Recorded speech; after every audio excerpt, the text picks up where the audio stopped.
आज हम लोग डिस्कस करने जा रहे हैं सीटेट मैथ्स पेडागोजी सिलेबस। ये आपके सीटेट पर 15 मार्क्स की पूछी जाती है। इस पर कौन कौन से चैप्टर्स आते हैं वो आज हम लोग डिस्कस करने जा रहे हैं।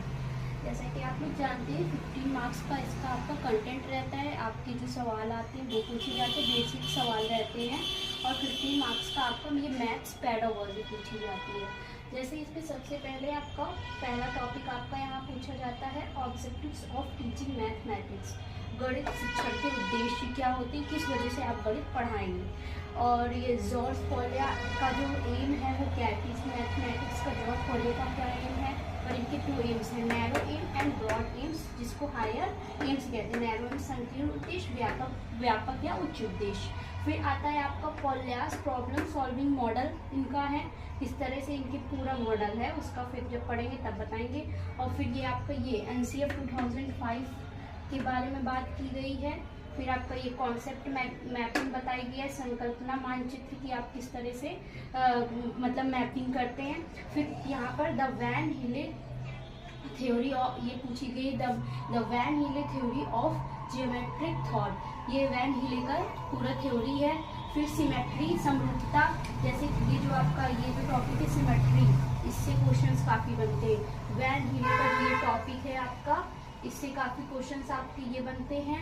NCF 2005 इससे काफ़ी क्वेश्चंस बनते हैं। जॉर्ज पोलिया का जो नैरो एंड ब्रॉड एम्स, इससे क्वेश्चन बनते हैं आपके। यहाँ पे 2-3 क्वेश्चन बन जाते हैं। वैन हीले से हमेशा क्वेश्चन पूछे जाते हैं। फिर आपका ये सिमेट्री से क्वेश्चन पूछे जाते हैं। एक क्वेश्चन इससे भी सिमेट्री से आता है और फिर ये टेस्लेशन से भी आता है।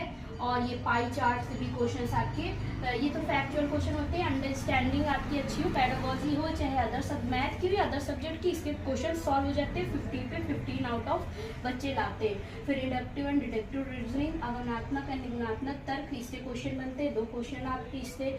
और इंडक्टिव मेथड क्या होता है, आगमनात्मक विधि, स्टेप ऑफ इंडक्टिव मेथड के क्या स्टेप होते हैं। एंड डिडक्टिव मेथड निगमनात्मक विधि क्या है, स्टेप ऑफ डिडक्टिव मेथड। ये जो इंडक्टिव एंड डिडक्टिव मेथड है ना, ये आपके काफ़ी इंपॉर्टेंट है। फिर यहाँ पर जैसे यहाँ पर पूछ लिया जाता है मीनिंग ऑफ टीचिंग लर्निंग, क्या है मीनिंग, आप क्यों पढ़ा रहे हैं, कैसे पढ़ा रहे हैं। तो टीचिंग लर्निंग मटेरियल कौन कौन से, मतलब आप मैथ पढ़ाते समय कौन कौन से टीचिंग लर्निंग मटेरियल यूज़ करेंगे, जिनको शिक्षण अधिगम सामग्री बोलते हैं। जियो बोर्ड, ये इससे क्वेश्चन बनते हैं। अबैकस, ग्राफ पेपर और ये डेंस ब्लॉक, ये इससे क्वेश्चन डेंस ब्लॉक से भी हमेशा बनते हैं। और फिर ये आपका पूछा जाता है 3 डायमेंशनल टीचिंग एड्स, आपका 3 आयामी शिक्षण अधिगम सामग्री।